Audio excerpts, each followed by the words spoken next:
Olá, meus amigos, sejam bem-vindos ao nosso CEGESP. Ainda estamos com as atividades de domingo 100% virtuais, então logo retornemos, informaremos a todos. A mensagem de hoje é do livro Fonte Viva, de Emmanuel, psicografia de Francisco Cândido Xavier.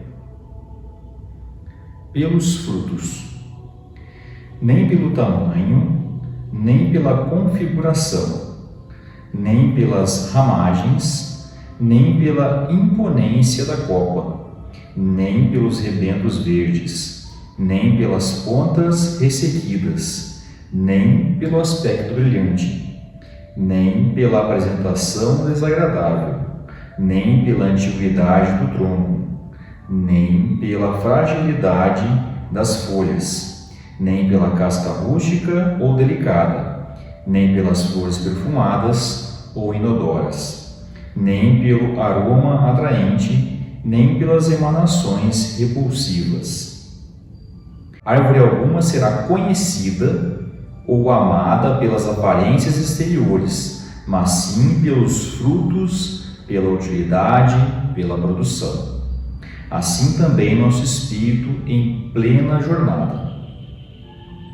Ninguém que se consagre realmente à verdade dará testemunho de nós pelo que parecemos, pela superficialidade de nossa vida, pela epiderme de nossas atitudes ou expressões individuais percebidas ou apreciadas de passagem, mas sim pela substância da nossa colaboração no progresso comum, pela importância de nosso concurso no bem geral.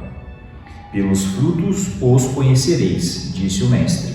Pelas nossas ações seremos conhecidos, repetiremos nós. Obrigado. Olá! Nosso Evangelho de hoje, ele trata sobre o capítulo 21, o título designado Haverá falsos cristos e falsos profetas, e os itens que a gente vai conversar hoje são os itens 1 a 3. E eu gostaria de ler a vocês as passagens, porque são fragmentos do Evangelho de São Lucas, São Mateus e São Marcos. A árvore que produz maus frutos não é boa, e a árvore que produz bons frutos não é má. Porquanto, cada árvore se conhece pelo seu próprio fruto. Não se colhem figos os espinheiros, nem cachos de uvas nas sarças. O homem de bem tira boas coisas do bom tesouro do seu coração, e o mal tira as más do mau tesouro do seu coração. Porquanto, a boca fala do que o coração está cheio. Guardai-vos dos falsos profetas que vêm ter convosco cobertos de peles de ovelha e que por dentro são lobos rapaces. Conhecê-lo-eis pelos seus frutos. Podem colher-se uvas dos espinheiros ou figos nas sarças? Assim, toda árvore boa produz bons frutos, e toda árvore má produz maus frutos. Uma árvore boa não pode produzir frutos maus, e uma árvore má não pode produzir frutos bons. Toda árvore que não produz bons frutos será cortada e lançada ao fogo. Conhecê-la-eis, pois, pelos seus frutos. E a última passagem é do Evangelho de São Mateus e uma outra parte de São Marcos. Tende cuidado para que alguém não vos seduza, porque muitos virão em meu nome dizendo, eu sou o Cristo, e seduzirão a muitos. Levantar-se-ão muitos falsos profetas que seduzirão a muitas pessoas, e porque abundará a iniquidade, a caridade de muitos esfriará. Mas aquele que perseverar até o fim se salvará. Então, se alguém vos disser, o Cristo está aqui ou está ali, não acrediteis absolutamente, porquanto falsos cristos e falsos profetas se levantarão, que farão grandes prodígios e coisas de espantar, ao ponto de seduzirem, se possível, os próprios escolhidos. E com a leitura e a interpretação dessas passagens bíblicas, eu fiquei pensando que Cristo, quando Ele nos traz os seus exemplos, Ele utiliza de algumas figuras de linguagem de uma forma mais amena, por assim dizer, de trazer os ensinamentos para nós e especificamente para o povo que ali vivia na época. E o Livro dos Espíritos traz justamente uma indagação que Kardec fez aos espíritos, questionando se, uma vez que Jesus ensinou as verdadeiras leis de Deus, qual a utilidade do ensino que os espíritos dão?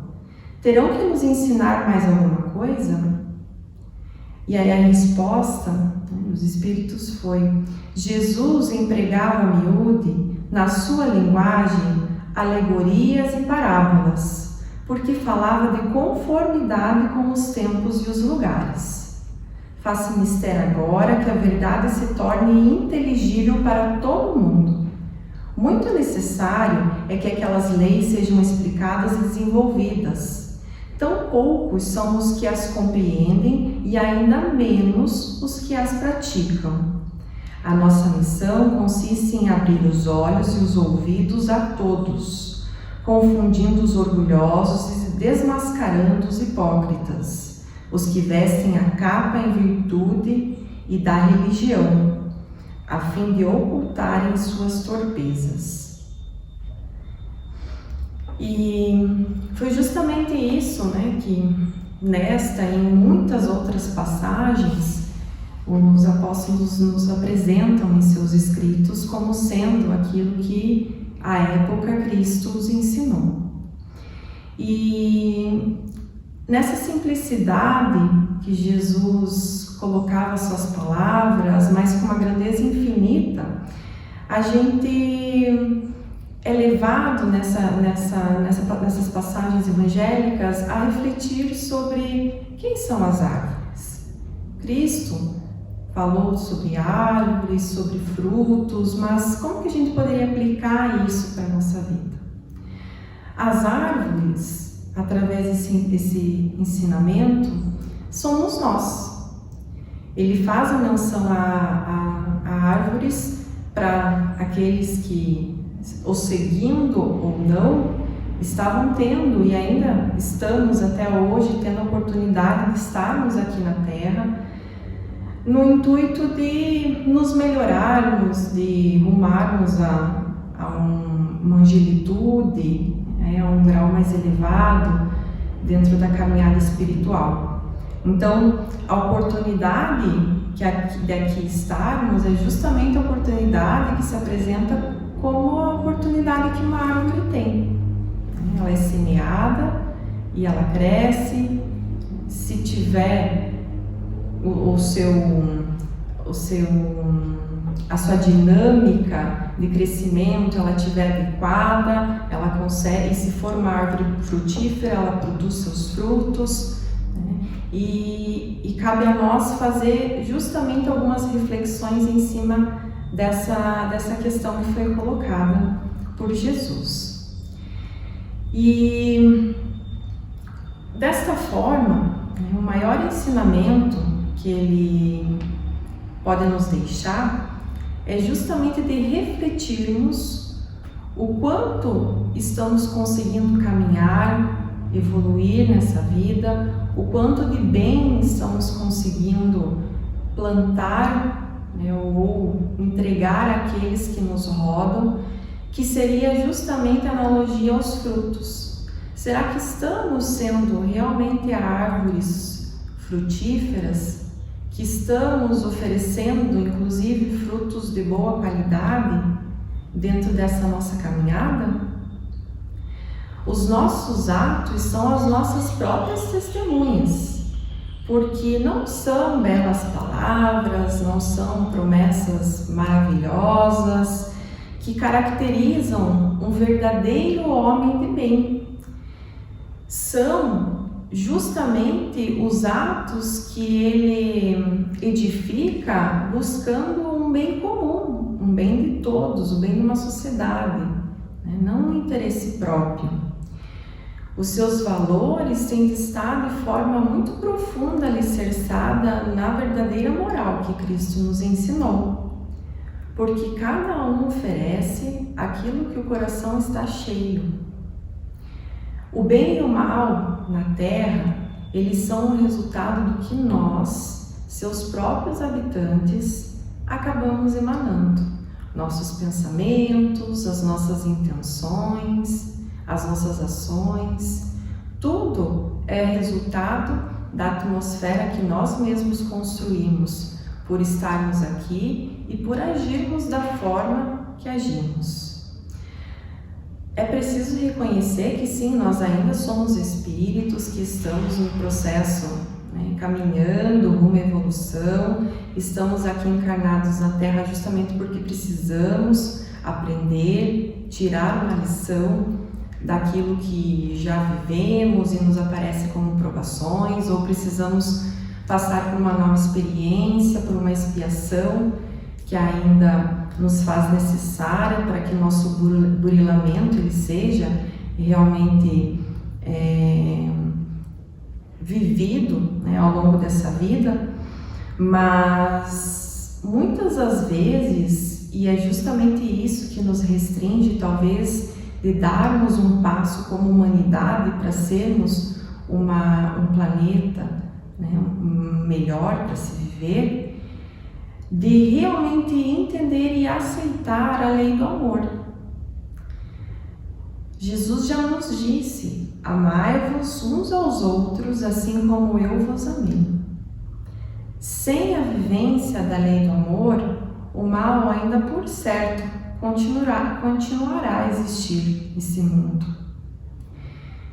E uma outra questão no Livro dos Espíritos que justamente nos permite refletir, né, sobre a lei do amor, as leis divinas, né? Na questão 619, quando Kardec pergunta: a todos os homens facultou Deus os meios de conhecerem a sua lei? E a resposta foi: todos podem conhecê-la, mas nem todos a compreendem. Os homens de bem e os que se decidem a investigá-la são os que melhor a compreendem. Todos, entretanto, compreenderão um dia, porquanto forçoso é que o progresso se efetue. Então, o progresso está ocorrendo, nós estamos rumando a isso, e é justamente uma das nossas metas conseguirmos um dia extinguir o mal que há ainda na Terra. Mas é urgente que a gente tenha o reconhecimento que a nossa reeducação, ela marca talvez uma oportunidade de renascermos, porque podemos ter cometido nossos erros no passado, podemos ter criado nossas dívidas, estarmos hoje tentando acertar essa conta, mas se não termos a consciência de que precisamos seguir os ensinamentos do Cristo, que agora é sim tempo da gente recomeçar, da gente renascer para ser um homem, para sermos um homem bem, a gente nunca vai conseguir mudar. Então é importante que a gente tenha essa intenção de fazer uma reflexão sobre da forma como estamos vivendo, o que estamos produzindo através da nossa existência, né? Fazendo essa ponte com a árvore, quais são os frutos que a gente está oferecendo para aqueles que nos cercam, e se não estamos contentes com essa reflexão, com esse balanço íntimo, sempre é tempo da gente buscar recomeçar. E a questão da reeducação, quando a gente fala em reeducação, ela também é importante que ela seja percebida não como aquela educação formal, aquela educação que consiste em ir para a escola para aprender novos conceitos, né? Ampliar nossa capacidade de conhecer e entender algumas coisas. Mas essa educação é justamente no sentido de nos moldarmos, nos reeducarmos para que possamos ser exemplos de homens de bem, de pessoas que buscam tornar o mundo mais bonito, menos cheio de maldade, menos cheio de injustiça. Então essa educação, ela não é simplesmente de caráter formal. A educação, quando Cristo se refere, ela tem uma abrangência muito maior, porque é a nossa educação moral. E isso começa desde cedo. O mais importante que a gente também reconheça é que essa educação moral a gente recebe através dos nossos exemplos, até mesmo dentro de nossa casa. E a partir daí, conforme vamos adquirindo a nossa consciência, vamos amadurecendo o nosso entendimento com base naquilo que Jesus nos mostra, que a gente pode moldar a nossa forma da maneira que seja possível e talvez mais se aproxime, né, dos exemplos do nosso irmão. Nós nos modificamos constantemente. O que a gente é hoje, por certo, não é o mesmo retrato moral de alguns anos atrás, de alguns meses atrás. E isso é uma dádiva. A nossa capacidade de nos moldarmos, né, de plasticidade, através dos desafios que a vida nos apresenta, conseguirmos superar os obstáculos que surgem, tudo isso são elementos fundamentais para serem vividos por nós nesse caminho para a nossa autoeducação. Se a gente age da forma contrária do que a gente acredita, né, da forma que a gente às vezes diz, não, mas no fundo do meu coração eu acho que é isso, né? A forma como o nosso íntimo, ele nos inspira, e quando agimos contrariando isso, mesmo sabendo que talvez o certo seria não fazer, a gente acaba tendo uma atitude que nos condena, que nos camufla. Acabamos sendo até mesmo hipócritas por conta de fazermos algo que não realmente nos representa.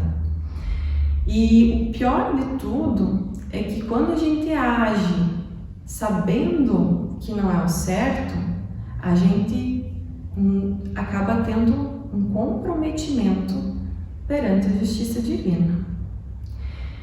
Conhece-se a árvore pelos frutos. As consequências, por certo, virão. Talvez não nessa existência, talvez até mesmo mais rápido do que a gente possa imaginar, mas a justiça de Deus, que é sustentada pelas suas leis, nos permite colher exatamente aquilo que nós plantamos. Se nós plantamos feijão, a gente vai colher feijão. Ou será que a gente vai sair por aí invadindo a plantação do vizinho porque a gente resolveu colher soja? E isso é um fato, né? Isso faz parte de um grande ensinamento que Jesus nos traz sobre a lei divina. E a gente pode então pensar, certo, mas e aonde que está essa escrita, né, essa lei de Deus? Porque agora eu quero ler, quero saber aonde que essa lei de Deus está escrita. E a resposta que os espíritos dão a Kardec é na consciência. E Kardec ainda pergunta, mas visto que o homem traz em sua consciência então a lei de Deus, que necessidade havia de lhe ser ela revelada? E os espíritos respondem, ele a esquecera e a desprezara, quis então Deus lhe fosse lembrado. Nas passagens que nos guiaram através das nossas, que estão nos guiando através das nossas reflexões hoje, Jesus ainda coloca que toda árvore que não produz bons frutos será cortada e lançada ao fogo. Mas qual será o ensinamento que ele quis nos trazer fazendo esta menção? E poderemos refletir a respeito desta passagem entendendo isso como um alerta de Cristo justamente pelas nossas obras falsas, por aquilo que às vezes é feito, é executado, mas acaba sendo mascarado como um bom banho de bondade, mas que acaba culminando em desavença, em privilégio de alguns, desgraça de outros, que inclusive, infelizmente, esse é um ponto que dentro da nossa sociedade a gente conhece, né, muito bem. Quando uma árvore não foi semeada por Deus, Cristo justamente nos alerta que mais dia, menos dia, ali ela não mais estará. Confiemos, porém, temos que dar a nossa contrapartida, buscando sempre seguir aquilo que nosso irmão nos ensinou, buscando sermos verdadeiros homens de bem. E que sempre possamos executar da forma como o nosso coração concorde e saiba que seja a melhor maneira de realizarmos a nossa parte. E nessa mesma linha, como sendo a última passagem de Marcos e de Mateus, eles nos deixam, os escritos sobre uma rogativa de Jesus para que tenhamos critério, tenhamos cuidado com os falsos profetas. Não somente os falsos profetas poderíamos entender no sentido religioso, mas também homens que são caracterizados por possuírem certos conhecimentos e que deles acabam se enobrecendo ou acabam abusando desse saber em proveito das suas próprias ambições, em proveito dos seus próprios interesses e do seu próprio anseio em dominar. Muitos acabam incluindo na sua lista de débitos o benefício da boa-fé de certas pessoas que acreditam serem eles missionários divinos.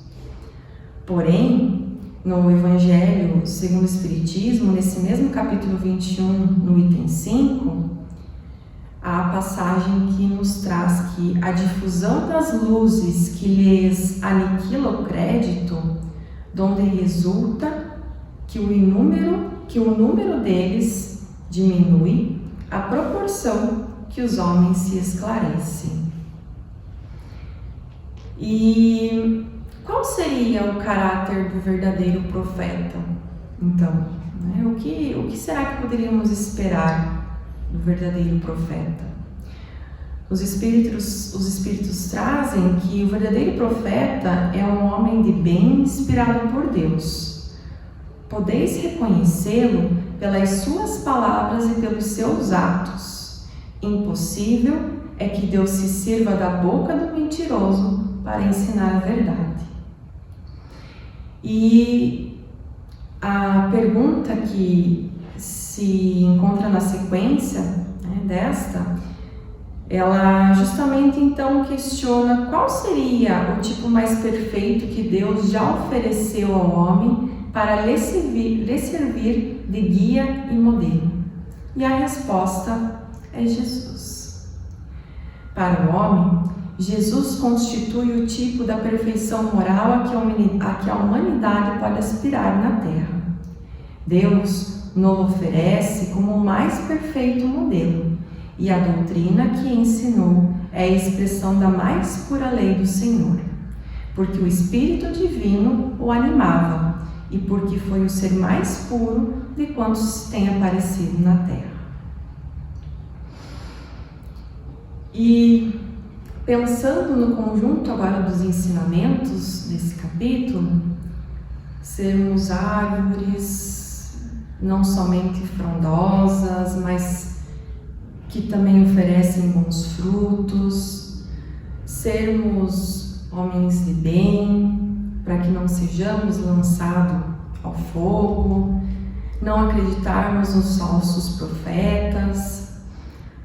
Todas essas situações, elas acabam sendo observadas em nossa vida terrena e ao longo de nossa caminhada, por certo, vivenciaremos algumas, se não todas essas situações dentro de nossa existência. Talvez até mesmo não nessa, incluindo outras, mas são fatos que, por certo, a gente já encarou ou ainda pode encarar algum dia, mas que eles acabam, essas provações, né, essas colocações de dificuldades, para que a gente tenha, né, a sabedoria, se baseando no guia e no exemplo que Jesus nos foi, de superá-las, seguir adiante em caminho da evolução, sempre, né? Esses obstáculos são, né, necessários para a nossa caminhada, mas eles, acima de tudo, né, não só necessários, mas eles representam justamente a vivência das vicissitudes que nossa vida acaba encontrando, né, que nós acabamos encontrando ao longo das situações do nosso dia a dia.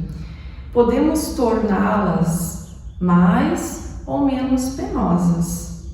A gente pode defender a nossa escolha, a gente pode seguir o nosso livre-arbítrio. Tudo isso é um presente, né, divino. Podemos ter a opção de escolher. Mas no nosso coração, no nosso íntimo, na nossa consciência, que é onde está justamente gravada a lei de Deus, por certo, sabemos que tudo é possível, mas nem tudo convém. O trabalho para o nosso aperfeiçoamento moral, ele é individual e ele é intransferível. E na grande parte das vezes, o que a gente passa, digamos assim, por dentro, só nós sabemos o quanto dói, ou o quanto é motivo de felicidade. Não conseguimos externar de forma real aos outros aquelas situações que cabe a nós vivermos. Mas conforme a gente vai passando por isso, vai superando, vai entendendo como que funciona realmente, né, a dinâmica verdadeira da lei do amor, vai aceitando-a e vai sendo um exemplo dela, a gente vai vencendo essas más inclinações, seja má inclinação de pensamento, seja má inclinação de atitude, a gente vai dando um passo de cada vez, porque é a mesma situação daquele que começa a andar, né? É um passo de cada vez. Que a gente possa arregaçar as mangas e seguirmos como homens de bem, buscando edificar as nossas obras verdadeiras, nos mantendo sempre vigilantes e sempre refletirmos como a gente age perante as situações, perante os diversos acontecimentos da nossa vida. E também, muito importante, que sempre estejamos vigiando como agimos perante as pessoas, principalmente aqueles mais próximos que foram nos presenteados para compor em nossa família. Que a nossa confiança em Deus seja o nosso farol nesta nossa caminhada. Eu sou o caminho, a verdade e a vida, e ninguém vai ao Pai senão por mim. Acalmando nossos corações, um movimento de gratidão a Deus, a Jesus, com sua beleza de ensinamentos nos deixado ao longo de sua existência terrena, que possamos sempre ter o nosso irmão como nosso exemplo, como nossa motivação para seguirmos firmes nessa caminhada evolutiva a que todos nós estamos submetidos aqui na Terra. Estamos todos aqui para aprendermos, mas que acima de tudo, todos nós possamos saber para onde estamos rumando, qual é a nossa intenção nesta caminhada. Que o verdadeiro homem de bem floresça em nossos corações, para que possamos oferecer os mais belos frutos àqueles que nos cercam, àqueles que buscam por nosso auxílio, ou aqueles que talvez não nos tenham como amigos, mas que por certo os motivos existem para aqui estarmos mais uma vez, podendo dividir momentos de nossa vida. Gratidão, Senhor, por sua bondade infinita, pelo seu amparo, pelo seu amor que dedica a nós, e rogamos para que um dia possamos amar-nos uns aos outros da forma tão simples, mas tão verdadeira que tu amastes. Que assim seja.